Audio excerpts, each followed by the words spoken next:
Добро дојдовте ученици во училница по предметот македонски јазик во 4-то одделение. Ќе продолжиме да го сработиме вториот час кој се однесува на анализа на текстот на Гости в село.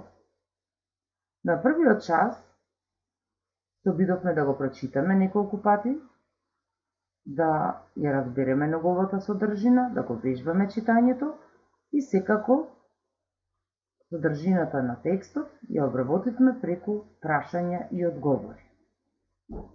На овој час треба да знаеме да вршиме анализа на текстот, самостојно да правиме план за анализа на текстот, да пронаоѓаме логички целини и секако да го знаеме местото и времето на настанот. Да се потсетиме кои се особените на есента со поставување на личен грб. Ова е многу интересна техника, која што можете вие и самостојно да ја работите. Личен грб на есента. Што представува? Како секоја држава што има свој грб и е обележје на главните природни историски знаменитости на државата, така и есента е годишно време која се одликува со своји посебни карактеристики, различни од карактеристиките на другите годишни времења. Јас вака го направив грбот на есента. Вие со вашата креативност можете и поинаку да го нацртате и да ги искажете особините на есента. Со кои плодови е богата есента? Можете да создадете ваши прашања кои се однесуваат на есента. Какво е времето и природата во есен? Што започнува во есен за учениците? Што се подготвува во есен? Каква облека носиме? Есента е богата со јаболка, круши, сливи, зелка, пиперки, домати и друго. Времето во есен е постудено, почнуваме да носиме лесна, топла облека. Често врне и лисјата жолтеа. Есента ја обојува природата во разни бои преку лисјата и плодовите. Во есен се подготвува зимница, како ајвар, лутеница, сладко, мармалад и друго. Што започнува во есен за учениците? Зошто есента е радосна за учениците? Есента е весела, зашто започнува новата учебна година. Да се потсетиме со сликите кои што ги работевме на претходниот час при обработка на текстот. Оваа слика ни покажуваше село. Луѓето кои што работат на своите бавчи, на своите ниви, одгледуваат со својата макотрпна и тешка работа, одгледуваат разни видови на овошје и зеленчук. И истите секако ги споделуваат со градот. Интересен дел од текстот беше пиквата која исползила до сливовото дрво. Оваа слика ни го покажуваше градот и активностите на луѓето кои што ги прават за време на есента. Анализа на текстот на Гости в село со пронаоѓање логички целини. Треба добро да го прочитаме секој дел од текстот, да се обидеме да го разбереме и да извлечеме една главна мисла, една поучна логичка целина која е реченица. На Гости в село. Секоја есен е богата со плодови. Особено есента е богата в село, зашто тогаш се берат плодовите, тогаш во секое село е весело. Овде станува збор за еден краток, општ опис на есента. Богатата есен во село. Од сите нив во моето село не можам да заборавам една есен. Таа есен за мене беше најбогата, највесела и најмила. А зошто? Затоа што таа есен стрина ми со моите братучеди дојде во моето село. Знаете, Трико ми живееше во градот, каде беше на служба, а братучедите ретко навраќаа во моето село. Колку јас бев весел и среќен, толку повеќе беше мојот дедо. Тој толку беше весел и расположен, што ти се чини дека се вратил назад за 60 години и станал мало и немирно дете. Во овој дел од целиот расказ најглавна мисла е: радоста на Васе и неговиот дедо е неизмерна поради доаѓањето на гости. на гостите. Во третиот дел, кога ги виде, тој весело извика: "Одалеку идете? Секако сте огладнале, треба да појадете." Види, види, кој би рекол, колку големи пораснале моите мали градски мангупчиња.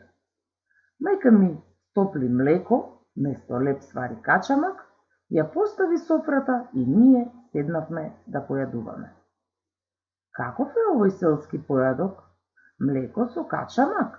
Праша мојот братуче Томе. Тоа е најубавиот појадок, одговори дедо. Го гледаш ли твојот братуче Васе? Тој секој пат јаде селски качамак и затоа е дебел како прасе, а не како тебе клечка. А пак јас сум силен, зашто? Кога бев мал, јадев качамак. Во овој дел, третиот дел од расказот, главна мисла е заедничкиот селски појадок во семејството. Следниот дел, по појадокот навративме во нашата бавча. Таа беше засадена со пиперки, домати, прас, зелка и друг зеленчук. Околу бавчата дедо беше засадил дрвца од сливи, круши, јаболка и праски. Дрвчетка ми Верка погледна прогоре кон дрвцата, полни со сливи и весело извика: "Дедо, дедо, погледни, горе на едно дрво има тиква." Сите го твртевме погледот натаму. Вистина, на едно дрво слива до гранките висеше како восок жолта тиква. "Гледаш како е кај нас в село? Нашите сливи раѓаат и сливи и тикви, а не како кај вас во градот само сливи." Се пофали тој. Дедо беше засадил крај дрвјата семењки од тикви. Та тие изникнале, лозинките се искачили на сливите и врзале тикви. Тој скина од дрвјата една тиква и ја даде на Верка и рече: "Ете, оваа тиква да ја носиш во град и таму да им кажеш на децата: кај мојот дедо в село тиквите растат на дрвјата." Овој дел е малку подолг, меѓутоа е целосен дел, се однесува на посетата на гостите во бавчата и сите благодети и убавини и богатства што ги има дедо на својата бавча. Но најинтересниот дел е изненадување за гостите тиква што расте на дрво слива. И во последниот дел, вечерта се вративме дома, вечеравме и легнавме. Другиот ден, на старина ми и моите гостинчиња им наполнивме кошници со пиперки, сливи, јаболка, круши и друг зеленчук од бавчата. Се разбира, во една голема кошница ја ставивме и тиквата што расте на дрво. И во овој последен дел, главната мисла е испреќањето на гостите со подароци од селото на вас. Сега ве молам, отворете ги вашите тетрадки и запишете план со логички целини. Сигурно претходниот час имате запишано наслов, име, односно име на творбата, дека тоа е расказ, име на авторот, ги одговоривте прашањата од претходниот час и сега да продолжиме со поставување на логички целини. Мојата реченица беше богатата есен во село, но вие со вашата креативност можете секако и поинакви реченици да создадете, кои што секако ќе одговараат на содржината на делот од текстот и ќе имаат правилен ред на зборовите. Секоја реченица треба да е убава, јасна, целосна, може би и пократка, може би и подолга, но да ја содржи главната цел на делот текст. Поинаку изразено, селото е најубаво во есен, или пак во есен селото е најубаво поради богатата есен. Радоста на Васе и неговиот дедо е неизмерна поради доаѓањето на гостите, беше втората реченица. Или поинаку искажана, незаборавна радосна есен за Васе и дедо поради доаѓањето на гостите. Третиот дел, заедничкиот селски појадок во семејството, или пак есенски селски појадок во семејството. Четвртата реченица, изненадување за гостите, тиква што расте на дрво слива. Или гостите се запознаваат со бавчата на дедо и големото изненадување на тиквата што расте на сливово дрво.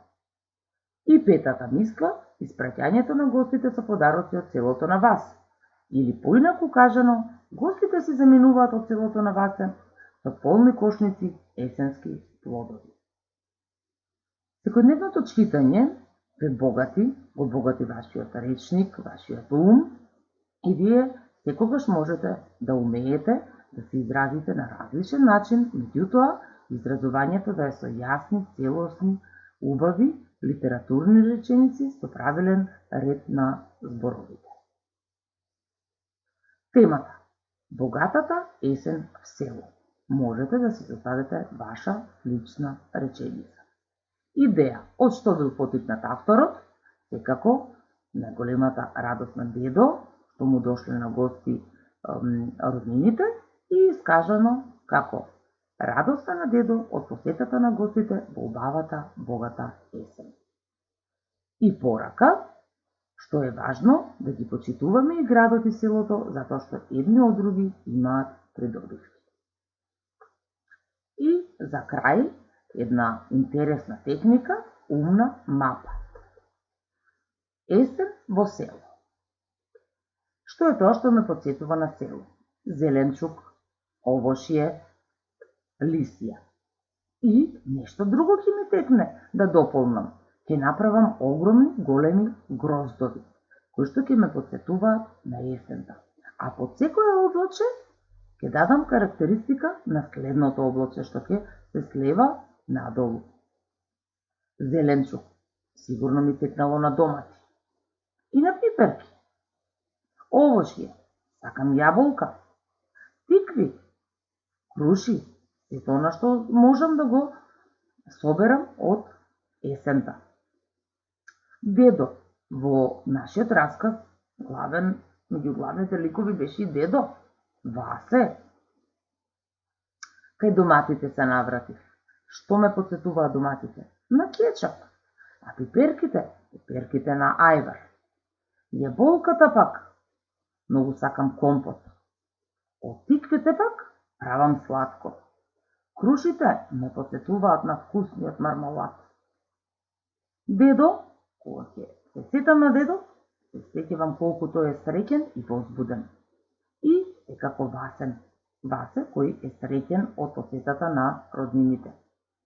Лисија. Какви се лисијата во есен? Сигурно нема зелени да кажам. Суви и жолти. Тоа ни е карактеристика која што ни е позната за есента. И лисијата во есен. Паѓа, секако. Овој дел, кој што представува умна мапа, ви нуди огромна креативност и можност да кажувате по зборови, па може би и со реченици да се искажувате, односно да создавате мисли кои се однесуваат на особините на есента. Оваа умна мапа секогаш можете да ја користите и по други содржини и по други предмети. За домашна задача имате 3 понудени домашни задачи, а вие одлучете која домашна задача ќе ја сработите, која ќе представува повторување на стекнатите знаења од денешниот час. Сакате да составите состав со наслов опис на есента или пак да измислите своја мапа есен и која ќе ја збогатите со огромни гроздови и ќе биде слична, но може би и многу поразлична од мојата, на која што ќе нанесете многу работи кои што јас не успеав да ги ставам во мојата мапа. Или пак да го прераскажете текстот. Ви благодарам на вниманието, се гледаме на некој следен час.